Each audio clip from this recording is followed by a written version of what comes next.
You move in, get that burst of motivation, and suddenly you're deep in DIY mode, drill in one hand, zero plan in the other. That's usually when things go south. What seemed like a quick upgrade becomes a long-term regret. In this video, we're breaking down 5 common DIY mistakes guys make all the time. And by the end, you'll know how to avoid the slip-ups that cost time, money, and sanity. Confidence is great, until your wall collapses and your landlord or partner is standing there with that look. Stick around because this one's for you.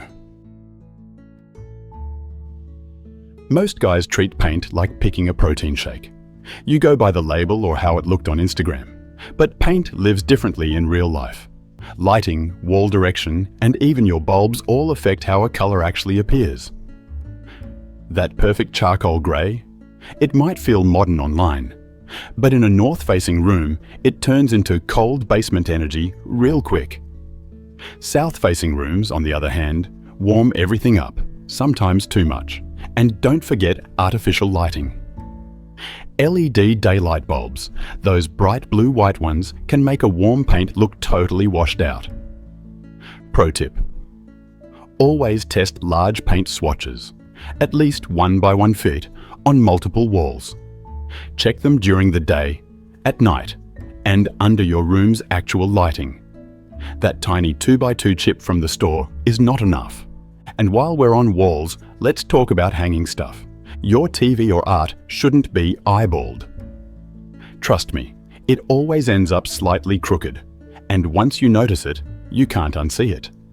Your TV's center should sit 42 to 48 inches from the floor, eye level when sitting. Art should be centered around 57 to 60 inches from the floor.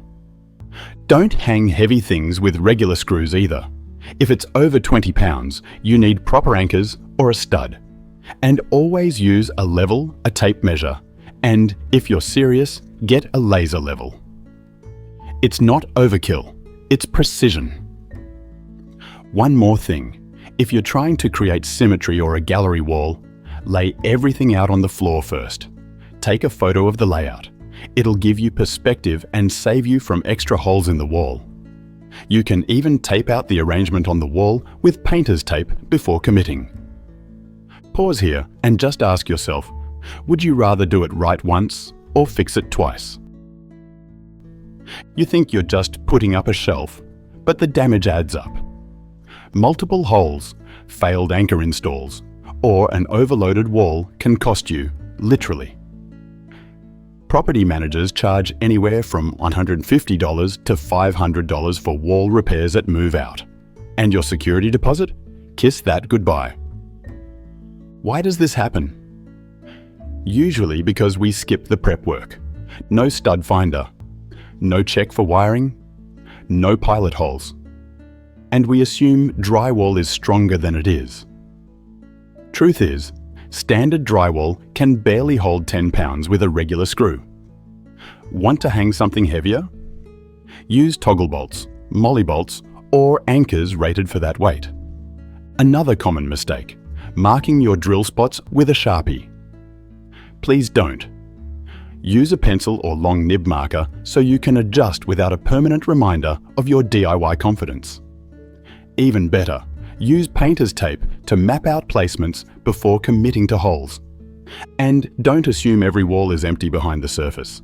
Electrical wires, plumbing, and HVAC ducts might be lurking. Get a multi-sensor wall scanner. They're more affordable now and can save you from a real mess. Helpful heads up: if you're in an older apartment, the wall material might not even be standard drywall. Some buildings use plaster, lath, or even concrete. Each one needs different anchors and tools. If your drill sounds like it's screaming, not cutting, stop and reassess. Trivia time: did you know drywall anchors were first patented in the 1930s? And were originally developed for aviation? Now, they're protecting your apartment walls from your bookshelf experiments. Bottom line, treat your walls like they belong to someone else, because in most rentals, they still do. And while we're talking about how a room feels, let's switch gears to something that might be sabotaging your vibe more than you realize: your lighting. Lighting isn't just about visibility, it sets the tone. Yet most guys rely on that one overhead light that came with the apartment. It's harsh, it's flat, it's basically gym locker room energy. You need layers. The American Lighting Association recommends 3 types: ambient lighting, overhead fixtures, task lighting, or desk or bedside lamps, and accent lighting, wall lights or floor lamps that add warmth and dimension. Just doing this, adding 2 more sources of light to any room, can completely change how your space feels. Next, let's talk about light temperature. Bright white bulbs 5000 Kelvin to 6500 Kelvin are for garages, not bedrooms. For living areas, stick with warm white 2700 Kelvin to 3000 Kelvin. It's softer, easier on the eyes, and creates that relaxing, "I actually live here" vibe. And if you want real control, install a dimmer switch. Costs about $20, takes under an hour to install, and instantly makes your lighting adjustable for movie nights, date nights, or just chilling. Smart bulbs are another easy win. They let you control brightness and color temp from your phone or voice. Brands like Philips Hue or Wise offer entry-level options that look premium without the high-end price tag. Fun fact: a Harvard sleep study found that warmer lighting in the evening can help you wind down faster, while cooler lighting late at night can disrupt your sleep cycle. Your lighting setup is literally affecting your brain. And hey, time for a quick break. Drop your worst DIY fail in the comments. Did you paint an accent wall that turned out neon orange? Hang a mirror that fell the next day? We've all been there. The best ones might even make it into a future video. Let's talk about furniture. You don't need to spend a fortune, but going too cheap will catch up to you. Fast furniture, those ultra-budget pieces made of particle board, barely survive one move. Once they sag, chip, or lose a screw, they're done. Instead, look for used solid wood pieces or metal frame items. You'll often get way better quality for the price. And if you're building it yourself, slow down. Most wobbly desks and sagging bookshelves are from rushed assembly. Misaligned dowels, stripped screws, missing brackets, it adds up. Try this. Look for furniture with real joinery, like dovetail drawers, solid hardware, or welded frames. These hold up better and give your place a more grown-up, grounded feel. Remember, think about proportions.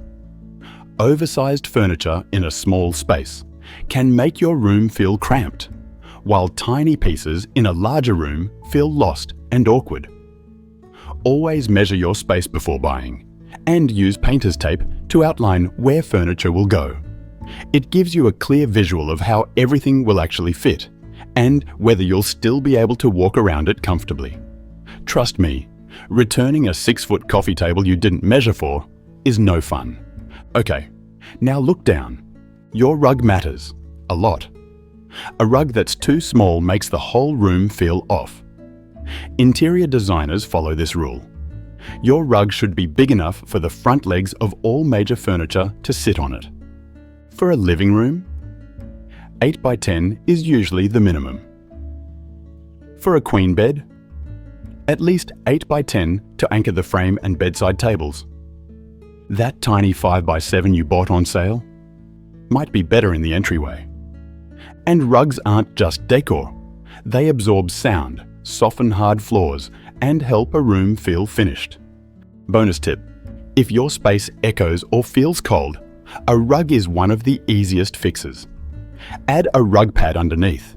Not only does it prevent slipping, but it also extends the rug's life and adds that plush, expensive feel, even to budget rugs. And speaking of fixes, sometimes we try to fix a room by buying more stuff. That's where things really start to go off the rails. Because the next mistake? It doesn't just waste money. It leaves you stuck with something you can't return and don't even like. Let's get into it.